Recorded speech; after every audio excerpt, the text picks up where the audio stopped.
Assalamualaikum warahmatullahi wabarakatuh.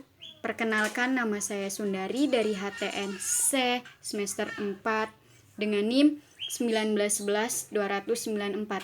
Di sini saya akan menjawab pertanyaan UAS dari Pak David dalam MK Ilmu Perundang-undangan. Pertanyaan yang pertama yaitu mengenai pengertian ilmu perundang-undangan. Menurut Burhard Krams, ilmu perundang-undangan adalah ilmu pengetahuan yang mempelajari tentang pembentukan peraturan negara, yang dimana ilmu ini ilmu yang bersifat interdisipliner.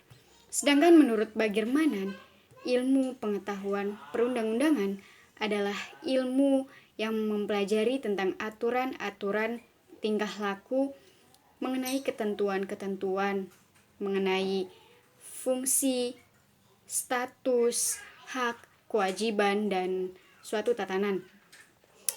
Dan untuk memberikan kepastian hukum yang lebih nyata. Pertanyaan yang kedua yaitu mengenai ruang lingkup ilmu perundang-undangan. Menurut Krams, ruang lingkup ilmu perundang-undangan terbagi menjadi 3. Yang pertama, proses perundang-undangan, yang kedua, metode perundang-undangan, dan yang ketiga, teknik perundang-undangan. Proses perundang-undangan pada tahap ini intinya yaitu membahas dan menganalisa tentang pembentukan suatu peraturan perundang-undangan dari tahap persiapan hingga tahap akhir, yaitu tahap pengujian. Yang kedua, metode perundang-undangan. Pada tahap ini, pengacuannya adalah kepada hal-hal yang berkaitan dengan perumusan unsur dan struktur norma perundang-undangan. Contohnya, seperti objek, subjek, kondisi, dan kontrol norma. Dan yang ketiga yaitu teknik perundang-undangan. Teknik perundang-undangan pada tahap ini intinya membahas dan menganalisa tentang bentuk luar dari suatu peraturan perundang-undangan. Pertanyaan ketiga tentang hierarki perundang-undangan yang berlaku di Indonesia. Sesuai dengan pasal 12 tahun 2011, hierarki perundang-undangan yang berlaku di Indonesia ada 7. Yang pertama dan paling utama adalah Undang-Undang Dasar Negara Republik Indonesia 1945 sebagai dasar dari seluruh perundang-undangan yang ada di Indonesia.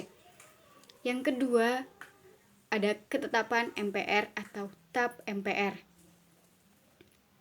Ketetapan MPR atau TAP MPR adalah ketetapan yang diputuskan oleh Majelis Permusyawaratan Rakyat dalam sidang Majelis Permusyawaratan Rakyat.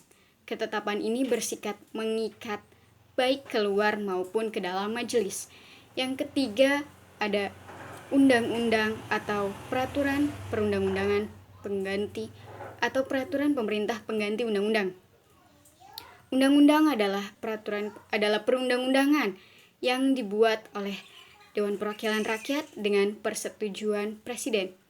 Perpu adalah peraturan perundang-undangan yang ditetapkan peraturan perundang-undangan pengganti undang-undang yang ditetapkan oleh Presiden dalam hal ihwal, dalam keadaan genting, dalam keadaan memaksa. Dan yang keempat yaitu ada PP, peraturan pemerintah. Peraturan pemerintah adalah perundang-undangan yang ditetapkan atau diterapkan oleh Presiden untuk menjalankan undang-undang sebagaimana mestinya. Yang kelima ada Perpres. Perpres atau peraturan Presiden adalah peraturan yang diterapkan atau ditetapkan oleh Presiden untuk menjalankan peraturan perundang-undangan yang lebih tinggi. Yang keenam ada Perda Provinsi. Perda Provinsi adalah peraturan perundang-undangan yang dibuat oleh Dewan Perwakilan Daerah dengan persetujuan gubernur. Dan yang ketujuh yaitu Perda Kabupaten atau Kota.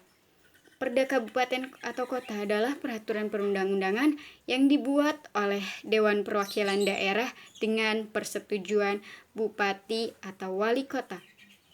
Pertanyaan yang keempat yaitu tentang norma. Norma umum maksudnya adalah norma yang tertulis, ya norma hukum yang bersifat. Norma umum maksudnya adalah norma yang tertulis, norma perundang-undangan yang tertulis berisi norma hukum bersifat umum, baik dijalankan oleh legislator atau lembaga-lembaga negara pelaksana undang-undang. Norma abstrak atau absolut adalah norma yang mempelajari mengenai tingkah laku manusia atau seseorang yang tidak ada batas di dalamnya atau tidak konkret. Dan yang ketiga yaitu norma yang berlaku terus-menerus. Norma yang berlaku terus-menerus adalah norma yang batas berlakunya tidak ada batasnya. Norma ini akan terus berlaku sampai peraturan tersebut diganti oleh peraturan yang baru. Itulah jawaban UAS dari saya. Kurang dan lebihnya mohon dimaafkan. Wassalamualaikum warahmatullahi wabarakatuh.